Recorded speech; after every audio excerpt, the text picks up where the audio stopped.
Loose Cannons, 1990. Gene Hackman, Dan Aykroyd, and the murderous Nazi sex tape. What are you doing over there, Gene? Well, come on. Remember when even Oscar winners could nosedive into cinematic oblivion? The year is 1990. The Berlin Wall is gone. MTV still plays music. And someone at Columbia Pictures greenlights Loose Cannons, a buddy cop movie with the tagline, "The oddest pair ever to wear a badge." They weren't kidding. Gene Hackman plays a grizzled, seen-it-all detective. Dan Aykroyd plays a detective with multiple personality disorder who cycles through characters like a cursed voice actor trapped in a police procedural. The plot involves a Nazi-era snuff film, a Washington, D.C. sex scandal, and a weaponized Wilhelm scream of tonal confusion. Welcome back to our cinematic graveyard, where forgotten 90s bombs are exhumed and questioned like bad decisions at a high school reunion. If you haven't hit that subscribe button yet, you're missing out on watching Hollywood's finest crash harder than a test dummy in a Pinto. All right, let's start with number 13, Loose Cannons, or, as it's better known in some circles, the time someone let Aykroyd go full Looney Tune in a Holocaust-adjacent plotline. The idea behind this movie seems like a dare. Hackman was fresh off Mississippi Burning, Bat 21, and the kind of dramatic gravitas that makes Academy voters weep. Aykroyd had just slid out of Ghostbusters 2 and seemed to be playing every role like Peter Venkman accidentally inhaled helium. Pair them together? Instant buddy comedy magic, right? Wrong! Aykroyd's character, Ellis Fielding, is a detective so traumatized by childhood torture that he involuntarily slips into cartoonish personas, Popeye, Captain Kirk, a German dominatrix, during police work. Hackman's Max Stern is the straight man, tasked with dragging the plot and audience through this fever dream. Their mission? Recover a reel of blackmail footage featuring Hitler and a U.S. official in a compromising position. Yes, really! The tone shifts are so violent they should come with a seatbelt. One moment, it's a slapstick bit with Aykroyd impersonating Bugs Bunny. The next, we're talking about Nazi torture, government secrets, and national security. It's like if Schindler's List and The Naked Gun had a love child during a blackout. Critics didn't pan it. They eviscerated it. Roger Ebert, always fair but rarely cruel, called it appalling, and said it felt like watching talented people die inside. Audiences stayed far, far away. With a reported budget of $15 million and a domestic gross just over $5.6 million, Loose Cannons lived up to its title by torpedoing everything in its path. Even the poster is a warning sign, Hackman holding a gun, Aykroyd in clownish shorts and a manic expression, the title in big blocky letters screaming, "Do not trust this movie." And yet, like all beautiful disasters, there's a weird fascination here. Aykroyd commits hard to the chaos. He doesn't act, he detonates. Hackman looks like he's aging in real time. The film has a grimy, cable TV at 2 a.m. vibe that practically begs you to hate watch it while questioning your life choices. And let's not ignore the sheer tonal gall of turning historical trauma into a setup for goofy psychobabble gags. At one point, Aykroyd impersonates the Roadrunner in front of an actual corpse. You either go numb or become enlightened. It's not just that Loose Cannons flopped, it's that it flopped while daring you to keep watching, like a magic trick that accidentally cuts off its own fingers. Hackman rarely mentions it. Aykroyd has moved on to vodka empires and ghost-busting legacies. The rest of us? We remember, vaguely, reluctantly, like a strange dream involving trench coats, Hitler, and the worst ride-along ever filmed. So, if you're ever wondering whether big stars and a decent budget guarantee success, just remember, Loose Cannons happened. It was real, and it flopped harder than Dan Aykroyd doing Daffy Duck during a murder investigation. Enjoying this breakdown? Make sure to hit that subscribe button right now. The Hudsucker Proxy, 1994. The Coen brothers' beautiful flop about nothing. What are you doing up there, Tim Robbins? Well, come down. Remember when the Coen brothers made a movie so stylized, so confident, so bursting with cinematic flourishes that nobody showed up to watch it? The year is 1994. America is high on Forrest Gump, Pulp Fiction, and the slow cultural realization that slap bracelets were a mistake. Enter the Hudsucker Proxy, a screwball satire wrapped in 1940s retrofuturism, dripping with Art Deco, shot like Citizen Kane, and powered by an elevator pitch so simple it sounds like parody. You know, for kids. Tim Robbins plays Norville Barnes, a wide-eyed rube from Muncie, who lands a job in the mailroom at Hudsucker Industries. Through a twist of boardroom evil, he's made president of the company by Paul Newman's scheming executive Sidney J. Musburger, who hopes Norville's incompetence will tank the stock. Spoiler alert, he invents the hula hoop and becomes a sensation. Yes, the hula hoop. This is the film that answers the question, what if Mr. Deeds Goes to Town got blackout drunk on German expressionism, then stumbled into a Looney Tunes episode about late-stage capitalism? It should have worked. The Coens were hot off Barton Fink and Raising Arizona. They had Joel Silver producing, Carter Burwell scoring, Roger Deakins behind the camera, and a script co-written by their old pal Sam Raimi. The sets were towering, the shots were swooping, the pace was manic, and audiences hated it. With a budget hovering between $25 and $40 million, it earned just $11 million worldwide. Not domestic, worldwide. That's less than what Paul Newman's salad dressing made in the first quarter that year. Test screenings were brutal. Critics were confused. Warner Brothers quietly backed away like a parent realizing their child's school play is a one-man puppet opera about death. So what went wrong? Tone. The film is a tightrope walk between satire and sincerity. Some moments aim for genuine heart, Norville's naive dreams, Jennifer Jason Leigh's rapid-fire homage to Rosalind Russell, while others go full absurdist, like a board meeting conducted by men who look and sound like evil owls in suspenders. And then there's the magical realism twist, where a clockworker angel literally stops time to save Norville from suicide.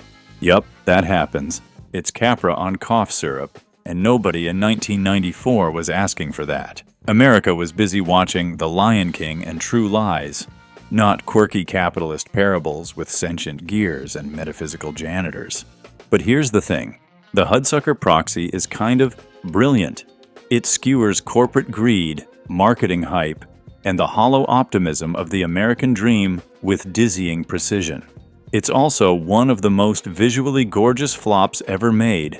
Every frame meticulously composed, like a Depression-era propaganda poster filmed by Stanley Kubrick's jazz-loving cousin. Still, none of that saved it from total annihilation at the box office.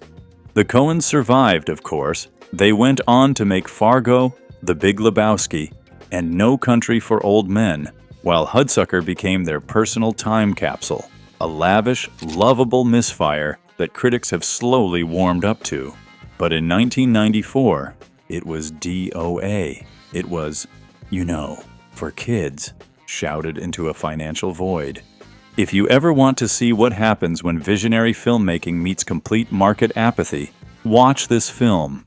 It's a love letter to movies that forgot to include a return address. The Rocketeer, 1991. Disney's sky-high superhero that crashed on takeoff. What are you doing up there, Billy Campbell? Well, come down. Remember when Disney tried to create their own Indiana Jones with jetpacks? The year is 1991. The Cold War is ending, kids are trading pogs, and Disney, riding high from The Little Mermaid and Beauty and the Beast, decides to pivot. Hard. Enter The Rocketeer, a gleaming Art Deco, pulp-inspired superhero movie based on a cult comic directed by Joe Johnston, who would later redeem himself with Captain America, the first Avenger. But back in 1991, he was handed $35 to $40 million, a Dreamcast, and a jetpack. And then, nothing. No buzz, no lineups, no box office.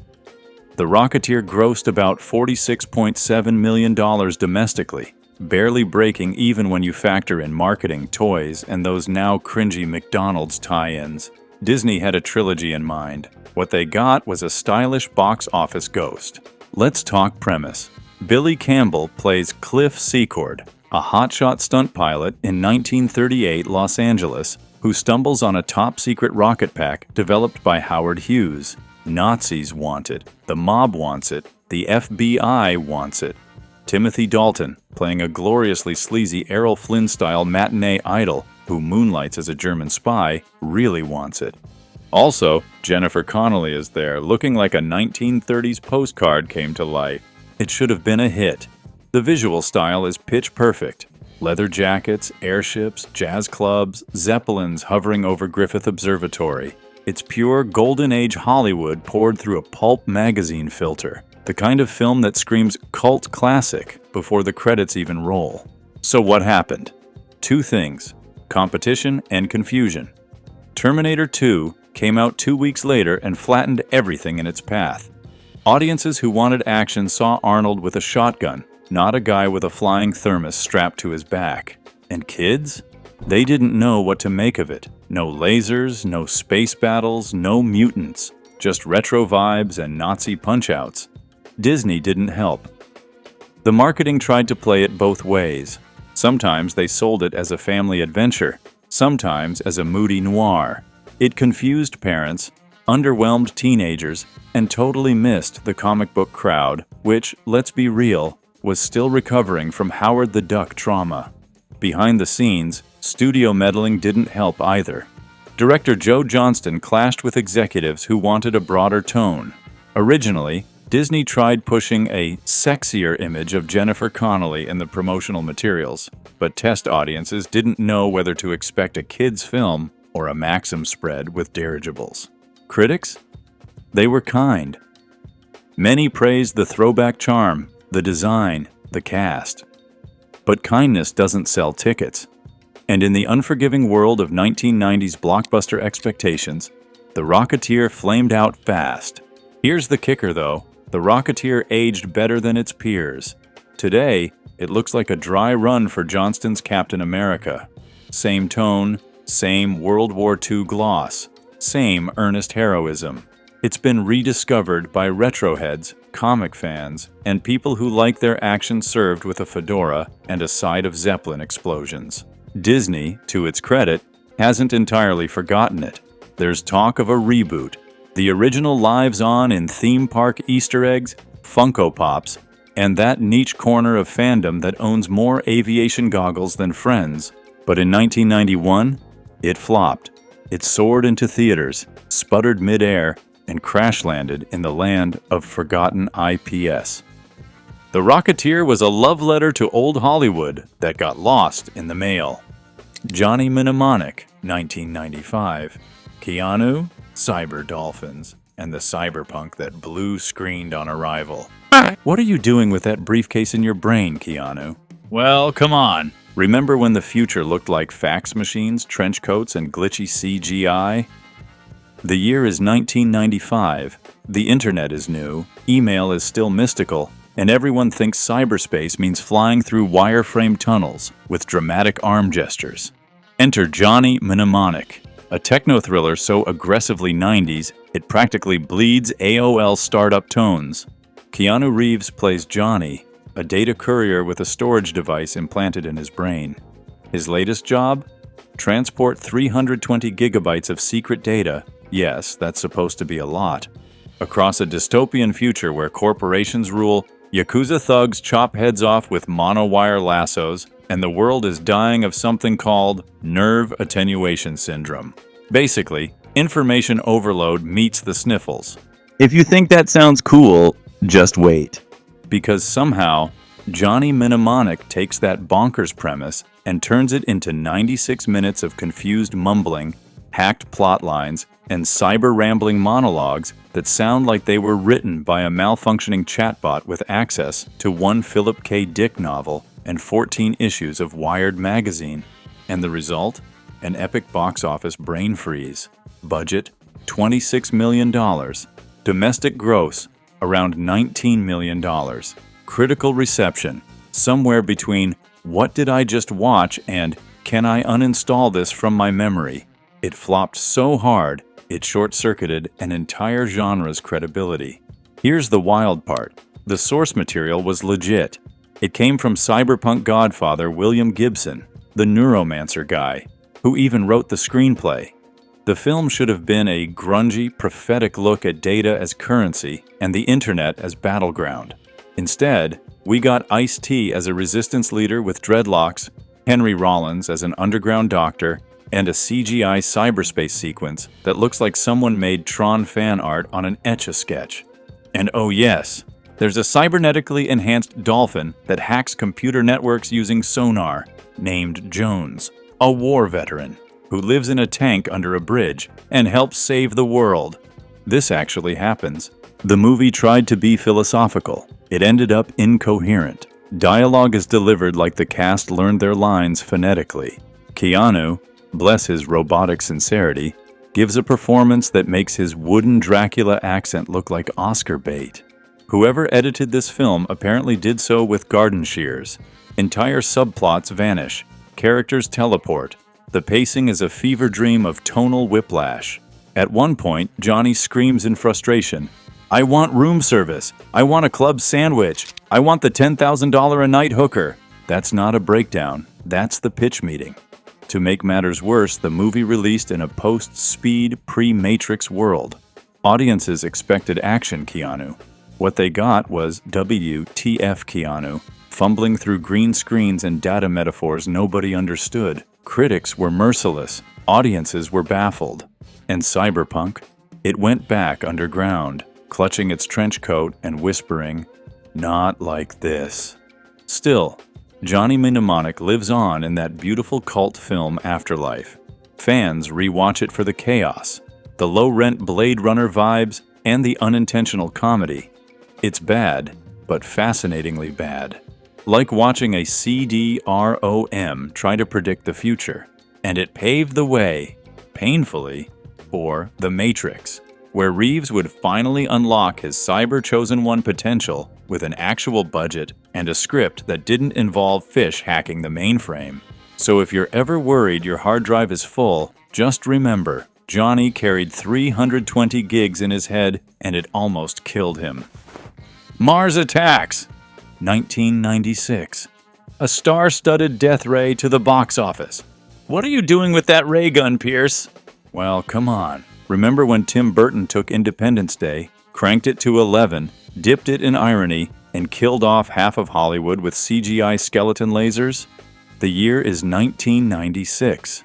Independence Day is making America cheer for Will Smith punching aliens in the face. Meanwhile, Mars Attacks hits theaters and promptly disintegrates all expectations like a Martian with a grudge and a kazoo. Let's set the scene.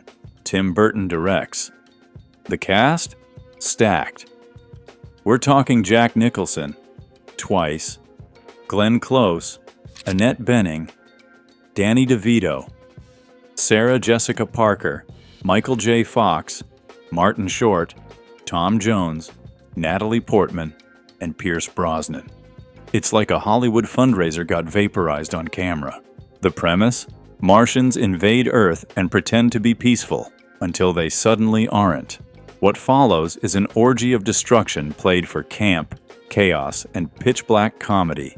Entire cities are destroyed. Iconic actors are murdered mid-monologue. Sarah Jessica Parker's head is transplanted onto a chihuahua, and nobody even blinks. Sounds like fun, right? Well, it wasn't. Not to 1996 audiences. Budget? Somewhere between $70 and $100 million. US box office? Around $37 million. The rest of the world didn't even care. Mars Attacks crashed harder than the alien spacecrafts it kept blowing up. So what went wrong? Tone, pure and simple. Burton delivered a gleeful pastiche of 1950s B-movies, right down to the green Martians, ray guns, and deliberately stiff dialogue. But audiences were still riding the earnest, fist-pumping wave of Independence Day, where alien invasions were serious business and the president gave inspirational speeches before jetting into combat. Burton's movie, meanwhile, had the president, Jack Nicholson, giving a speech about peace, and then getting impaled by a Martian flagpole. It was brilliantly stupid, or stupidly brilliant, depending on who you ask. Critics were split. Some praised it as a satire too weird for its time. Others dismissed it as empty noise. Mainstream audiences didn't know whether to laugh, cry, or walk out. They did the third one. Even the marketing couldn't figure it out. Was it comedy, horror, sci-fi, a Looney Tunes episode with a body count? All the posters said was, "Nice planet. We'll take it." And that's about as much clarity as you got. But here's where it gets weird. Mars Attacks is now a full-blown cult classic. The rubber-faced Martians, the screeching "ack, ack" language, the use of Slim Whitman's yodeling to make alien brains explode. It's all so delightfully, unapologetically absurd that it looped around from flop to phenomenon. Tim Burton, for his part, was unfazed. He got Sleepy Hollow greenlit afterward and never looked back. Jack Nicholson probably doesn't even remember he was in this movie. Pierce Brosnan certainly doesn't, or refuses to. Tom Jones? He survived, barely. In the end, Mars Attacks proved one thing. Just because you can kill half of Hollywood with a laser beam and a smirk doesn't mean you can sell tickets doing it. But we salute it. The weird, garish, loud failure that dared to be different when everyone else was busy being heroic. It flopped hard. It died well. And today, it lives forever in the hearts of everyone who thinks Martians in bubble helmets are a valid storytelling choice. The Cable Guy, 1996. Jim Carrey unplugged and unhinged. What are you doing in that medieval restaurant, Jim? Well, come on. Remember when Hollywood gave Jim Carrey $20 million to terrify audiences with a lisp and a stalker complex? The year is 1996. Carrey is riding the high of Ace Ventura, The Mask, and Dumb and Dumber. He's comedy's golden child, elastic-faced, million-dollar grinning, box office dynamite. So naturally, he decides to make a psychological thriller about cable television dependency and emotional trauma. Bold. Welcome to The Cable Guy, a movie that confused comedy lovers, alienated mainstream audiences, and made studio executives sweat like a modem during dial-up. Let's break it down. Carrey plays Chip Douglas, a socially maladjusted cable installer who installs more than just HBO. He installs himself in your life. He's needy. He's manipulative. He misquotes Star Trek in bed. And when Matthew Broderick's character politely tries to cut him loose, Chip spirals from clingy weirdo to full-blown saboteur. Think Fatal Attraction, but with a karaoke machine and a list of rerun channels. The tone? Uncomfortable. The humor? Pitch black. The target audience? Nobody could figure that out. It had all the ingredients for a hit. A hot star, a rising director, Ben Stiller, and a cast filled with ringers. Leslie Mann, Owen Wilson, Janine Garofalo, and even Jack Black. The trailer sold it like another zany Carrey farce. What audiences got was Taxi Driver on basic cable. And yet, Jim Carrey was paid $20 million, the highest salary ever for an actor at the time, to play a guy who talks with a nasal lisp, reenacts the Star Trek fight scene in Chainmail, and installs cable with the intensity of a Bond villain. America said, no thanks. Critics were confused. Some praised its dark, subversive edge. Others said it felt like a hostage situation filmed on a sitcom set. Audiences? Utterly divided. It opened at number 1 and then dropped like a satellite from orbit. Grossing $60 million on a $47 million budget, it technically made money. But expectations were so high that it was branded a flop anyway. And here's the weird twist. It was right. The Cable Guy was ahead of its time. A satire of parasocial obsession, media overload, and the isolating effects of 24/7 entertainment. Chip Douglas wasn't just a creep. He was a product of the very thing we were addicted to, television. The movie called out our dependence on screens before the internet took over our lives. But in 1996, we weren't ready. We wanted Jim Carrey to be rubber-faced and lovable, not borderline homicidal. Audiences left the theater uncomfortable. unsure if they'd seen a comedy, a warning, or just a very expensive therapy session. Even Carrie's fans turned on it. It became the movie everyone pretended didn't exist between Liar Liar and The Truman Show. And now, it's a cult classic. Today, The Cable Guy is celebrated for its bleak genius. Its commentary on media consumption feels prophetic. Carrie's performance, once labeled career poison, is now considered one of his boldest. Ben Stiller's direction is seen as subversive and sharp. The movie didn't change. We did. So, if you ever wonder what happens when a comedian steps out of the safe zone and dives headfirst into darkness, The Cable Guy is your answer. It flopped because it told a truth nobody wanted to hear. Sometimes, the thing keeping us company on a lonely night might be the very thing making us lonelier.